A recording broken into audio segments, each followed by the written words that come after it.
Hello, welcome back. Another review today. You might have seen this car before. We were a little bit excited about it. I know I am. I know Sam definitely excited about it. How are you feeling, Sam? Excited? Constantly. So yeah, we're going to review the Manta. Roll to intro.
Right then, so we're in the Manta.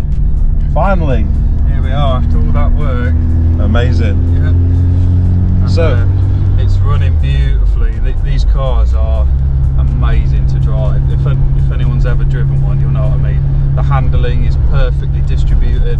The gear, especially the 1.8, I never know how to say it properly. G-Track or G-Track gearbox. Either way, it's an absolute masterpiece of a gearbox.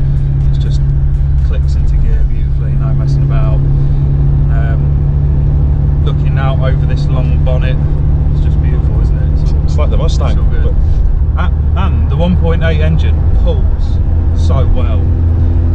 This one's got a Weber conversion on it, 3234 DMTL Weber conversion over the original Varijet 2 carburetor, which can be problematic, and they're quite complicated compared to the Webers.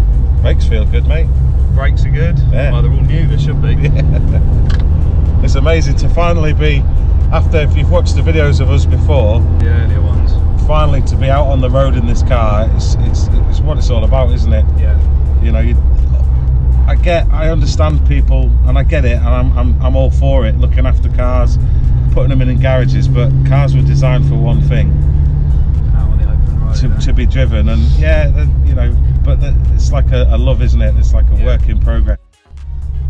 So, looking at the interior then, very, let me say, German, very 80s, isn't it? What year is this, Sam, again? This one's an 86 Berlinetta, so it's the 1.8.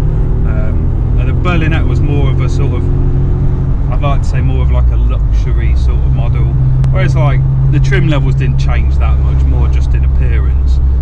But this was supposed to be sort of the luxury-ish. It's a luxury version. When I get round this corner, I'm going to stick my foot down, and we can see what the performance is like, because you've never felt one of these like No. all out. Well, saying that, obviously 60 miles an hour, so that's 30. Wow.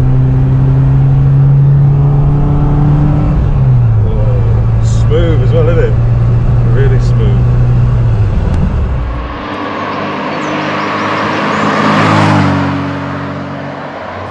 So yeah, so what's it like on the road, Sam? How did you say, like, it handles well? Like you say, like a modern car? The ride, I mean, say if this was a modern car, like take a modern sporty-ish car equivalent, maybe like a Scirocco, that sort of thing. That, I don't know what, to be fair, I've never driven a Scirocco, but I imagine the ride is much firmer than this is. Yeah. This has got a nice supple ride. However, if you throw it into a corner, it hunkers down and just pushes itself around. Is he going to let you go? No. Good choice. Looks miserable, doesn't he? Yeah, he does look well happy. So yeah, I mean, they are just a joy to take around the corners and around the country lanes. But also, they are more than happy sitting there at 70 or 80 if you're being naughty. Obviously 70 is the speed limit. it here, yeah. On a motorway as well, they're absolutely happy.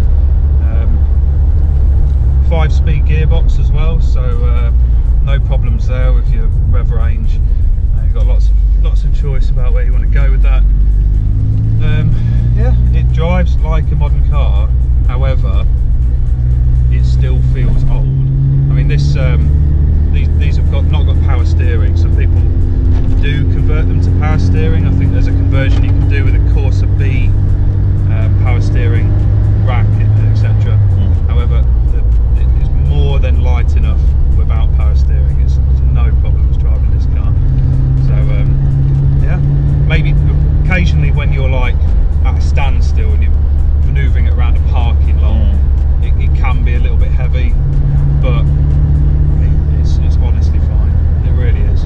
For your sort of average journey, I suppose, you know, you're not going to be 3.10 and in a car park everywhere you go, are you? Yeah, yeah. So. Right then, so we stood on the side of a road. Oh, it's cold. So yeah, we stood on the side of the road, so we're going to talk about the engine bay and we'll hand you over to Sam. Yeah, so what we've got here, because it's a Berlinetta, we've got our 1.8 overhead cam engine. It was sort of the lower engine in the range. The one above it was the GT engine, the 2-litre cam-in head engine. Stunning though. So I remember this bad boy. it was used in a lot of other GM motors as well, the Cavalier, Colton, etc. Spares availability for the engine is really good. Yeah. Like I got the belts inside here off the shelf. Yeah. Pipes all standard. All the ignition parts all straight off the shelf. Really, really handy. That's not very good. Let's move that. He's still a tinker, isn't he? Yeah. So yeah, what we'll do is I'll link in the description the Manta videos that we did. Yeah.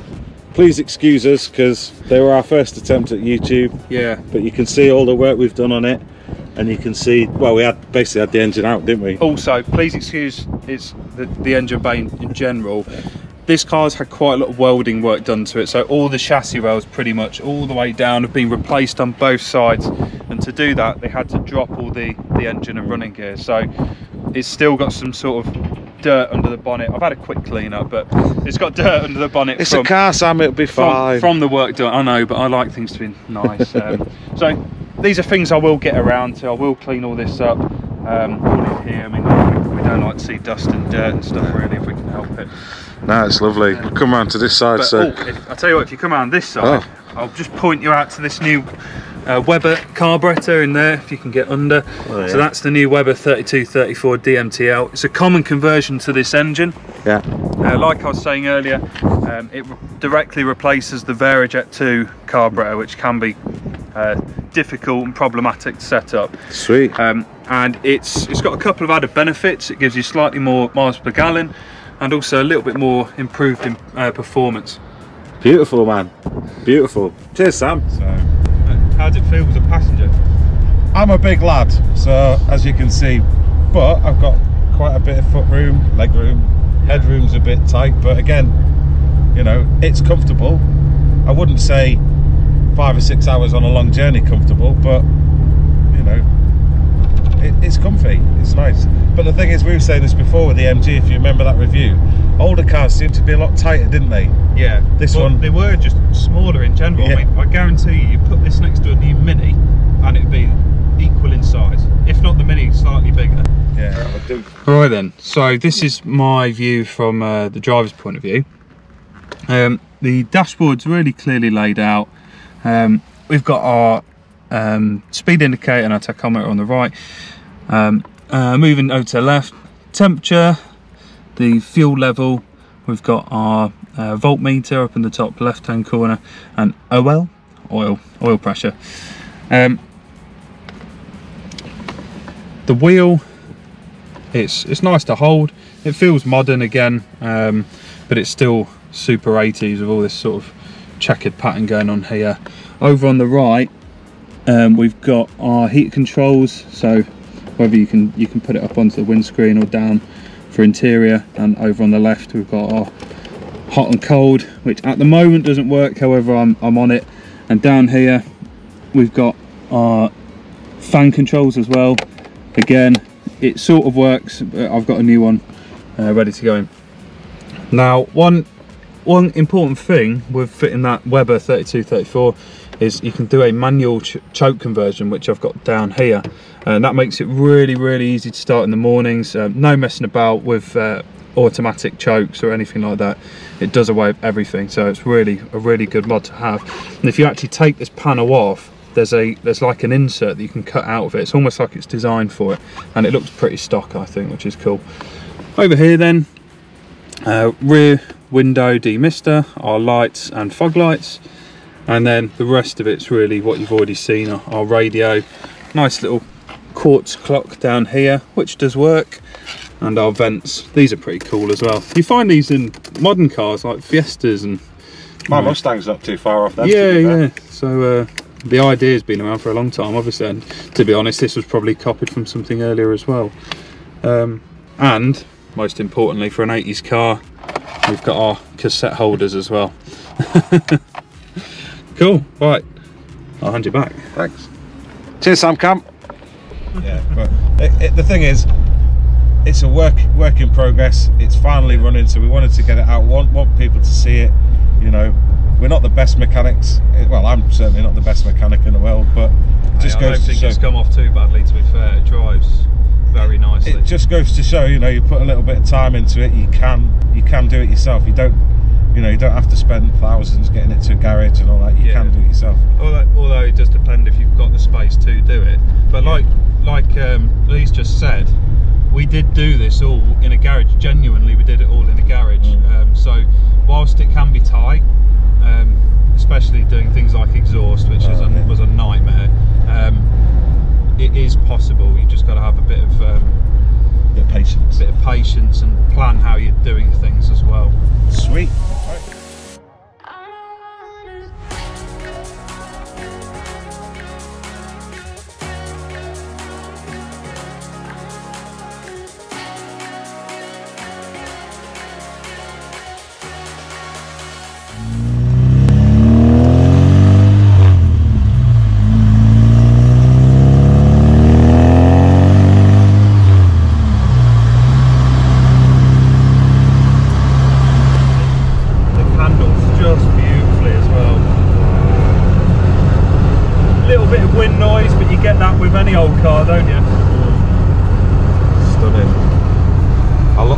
I still maintain that the steering wheel's the best thing about this car.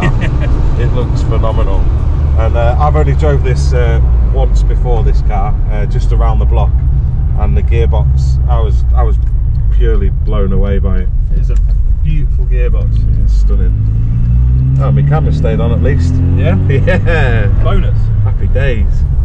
So yeah, I mean, like you say, the radio is that original? That's the original radio from the 80s. I love the clock. It's not like a really old-fashioned push-buttony one where you can see the needle move across the screen, but it does the job. And it's RDS, so you can see the. No, it's not RDS actually. I think RDS was when you could see the name of the radio station, but it's got FM and everything. Yeah. Someone will probably correct me there if I'm wrong, but yeah. It stores channels, so you can get a few different channels on there. Nice. Capital on there. Let's have a look at the back seats. There are back seats, aren't there? Yeah. Yeah, there's quite a bit of room actually. Yeah, it's a proper. You can go touring, and it's more of a sort of GT-ish sort of car. You can see why my Mustang's like it, and Capris, and you know, and the GT sort of formula, the coupe formula, isn't it? It just works. And they're good fun to drive. Looks it. I love the little cassette thing. It's just awesome, man. Yeah. Little like windscreen. Hey. Awesome, man. Good job you know the roads around here, isn't it? Oh yeah, I used to go down here to work every day. But it's arguably it drives better than a lot of modern cars, and that's no exaggeration. I find with a lot of modern cars there's a numbness of, you know, like a detachment from the wheels and what's going on the road. But with this, you feel everything. There's no power steering, no traction control, no ABS. It's all down to you, the car, and your driving ability. And it's a good view as well, isn't it? I like having a proper bonnet to look out. Yeah, it is lovely.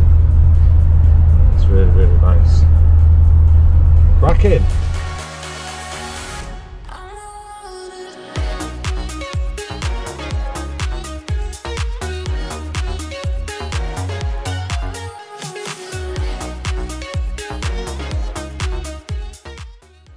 Proper sort of,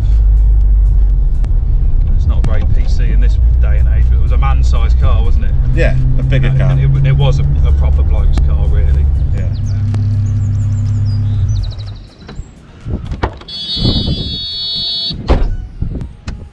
And then I'll follow behind you, and just, if you just, car's here, Yeah. just sort of, just walk around. We'll go somewhere nice, get some lovely exterior shots. Yeah. And we'll see how it looks. Have a look under the bonnet. Ooh, yeah. Look in the boot, that's definitely not full of crap.